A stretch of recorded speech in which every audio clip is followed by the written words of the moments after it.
गुरुजी इतनी परेशानी है कि बहू ने बहुत परेशान कर रखा है। हाँ, रहने नहीं देती है कहीं पे। मतलब बहू से आप भागी भागी फिर रही हो। हाँ, अब क्या करूँ, कहाँ रहूँ? तो आप बहू से 3-4 किलोमीटर दूर रहो। घर में आग लगा लेती है। घर लगा लेना, जलेगी वो। लगा ली, 2 दिन आग लगा ली, पुलिस बुला ली, सारे काम हो गए। नहीं तो पूरी जली नहीं जली, माँ बाप से बोल देती है कि बुझा देना। अच्छा, तो आग मतलब दूर लगाती होगी, है ना? दूर लगा के रख देती है, फांसी लगा लेती है। फांसी कहाँ लगाई होती तो मरना चाहती? फांसी तो ऐसे लगाती है ना, वो ऐसे लगाती है ऊपर। हाँ, दिखाने के लिए, सेल्फी लेने के लिए। गुटखा खाती इतने कि 100 रुपए के खा जाए एक दिन में, 200 रुपए की खा जाए। गुटखा खाती है? हाँ। शराब भी पीती है? अब हमको देखते नहीं तो पीती होगी तो क्या पता है। इसमें बहू की गलती नहीं है, बहू के जो माँ बाप हैं उन्होंने ऐसे आतंकवादी पैदा किए हैं। ये बहुएं नहीं है, ये आतंकवादी हैं। इसलिए कहते पहले की पढ़ाई अच्छी थी, जो व्यक्ति को खुशियां देती थी। व्यक्ति पढ़ता ही इसलिए था खुश होने के लिए, आज पढ़ करके दुखी होता है। क्योंकि आज जो आप लोगों ने जो पढ़ाई की है ना, वो पढ़ाई केवल नौकरी पाने के लिए की है, केवल नौकर बनने के लिए। आपकी पढ़ाई आपको केवल नौकर बना सकती है, लेकिन हमारी सनातन की प्राचीन गुरुकुलों की पढ़ाई, चंद्रगुप्त को पढ़ाया, चाणक्य ने तो सम्राट बना के बिठा दिया। पहले की शिक्षा सम्राट का निर्माण करती थी, आज की शिक्षा नौकरों का निर्माण करती है। अंतर है ना बेटा, इसलिए हिम्मत ना हारो। पहले के लोग अनपढ़ होकर भी इतने परेशान नहीं थे जितने आजकल पढ़ लिख के लोग परेशान हैं। गैर मर्दों से उम्मीदें मत करो कुछ, क्योंकि दुनिया यदि तुम्हें 100 रुपए की साड़ी भी देता है तो बदले में तुमसे कुछ चाहेगा जरूर। आपका पति फटी साड़ी लाए वो अच्छी है, और आपका पड़ोसी 5000 की लाके दे तो वो क्यों दे रहा है आपको? उसकी नियत में खोट है। भाई तू अपनी लुगाई को देना 5000 वाली, हमें काहे दे रहा है? एक बात बताएं, सबसे सब चीजें नहीं लेना चाहिए।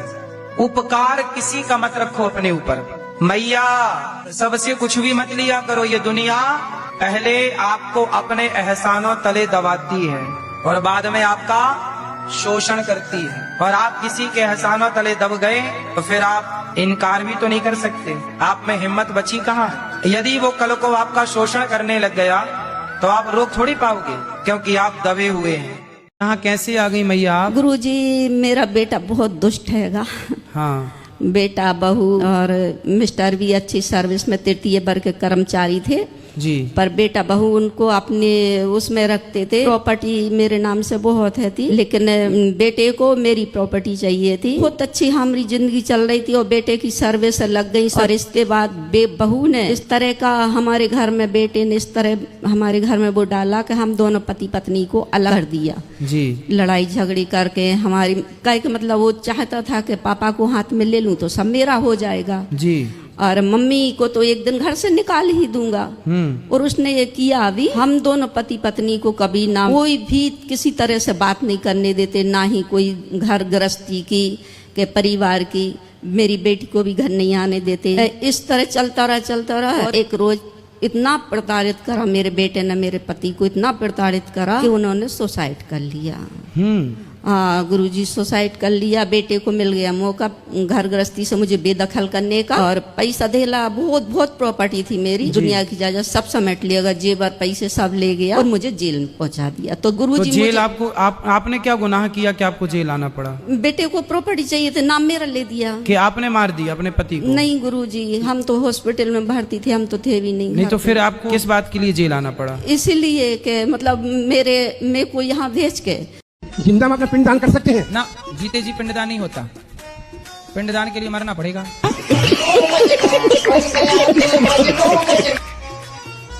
तो आपको क्यों करना है जीते जी? अपना मन है करने का तो। अरे उसके लिए मरना पड़ेगा फिर।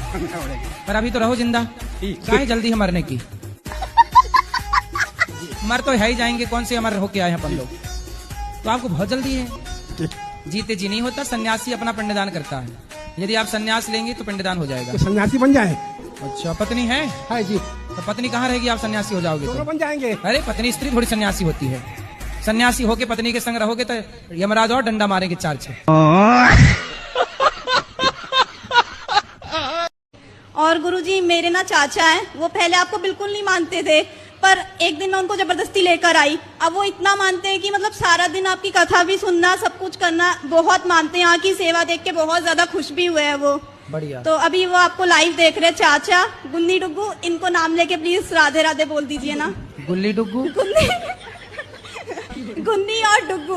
गुन्नी डुग्गू, हाँ। ये नाम चाचा का है? नहीं नहीं, बच्चों का, उनके बच्चों का। चाचा के बच्चे? हाँ। तो चाचा का नाम क्या है? उनका सुरेश जोशी।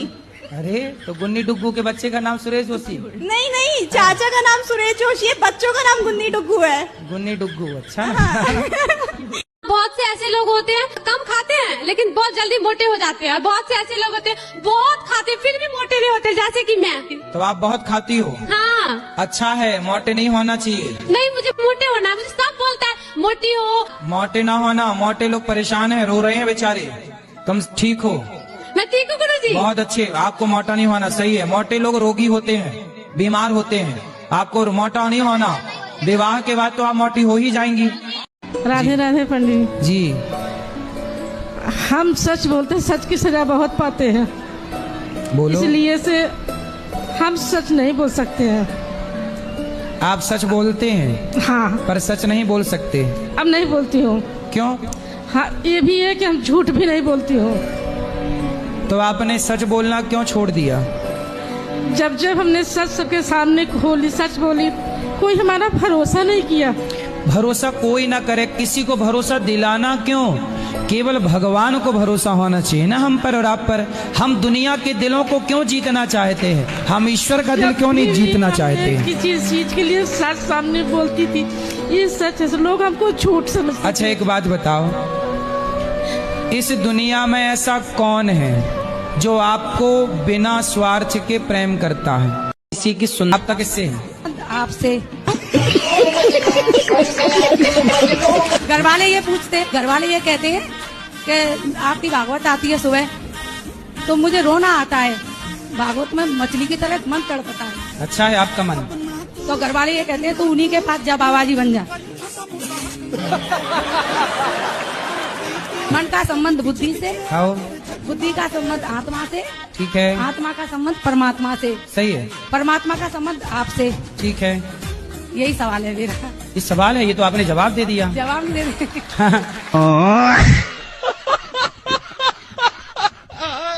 पति क्या कष्ट देते हैं आपको? गुरुजी हमारी शादी के 8 साल हो गए। शादी के बाद भी वो इस तरीके से रहते हैं जैसे कि कुंवारे लड़के हैं, उनके अंदर जिम्मेदारी वाला कुछ भी नहीं है।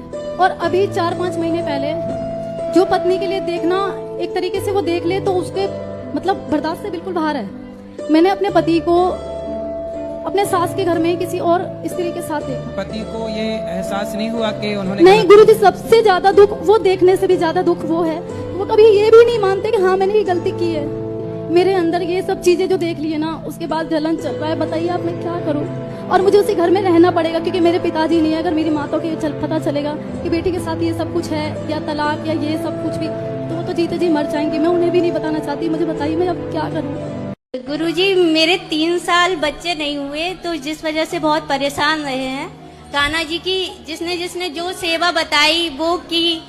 कान्हा जी की कृपा से मेरे 2 बाल गोपाल हैं अब, पर अच्छा। उनकी सेवा में अब हम कान्हा जी की सेवा नहीं कर पा रहे हैं, तो मन में बहुत दुख रहता है कहीं कान्हा जी इस बात से रुष्ट तो नहीं है। भगवान कभी रूठते नहीं है, पर फिर भी समय निकाल के छोड़ा भगवान का। देखो बच्चों को नहलाते धुलाती भगवान कृष्ण का बस स्मरण, इतना ही कर पाते हैं। भगवान का स्मरण करते रहिए, बस यही पूजा है। बस इतना ही कर पाते, नहीं तो बच्चे नहीं थे। ये भाव रखो कि ये बच्चे मेरे नहीं हैं, ये भाव रखो कि ये बच्चे भगवान के हैं, ऐसा भाव रखो।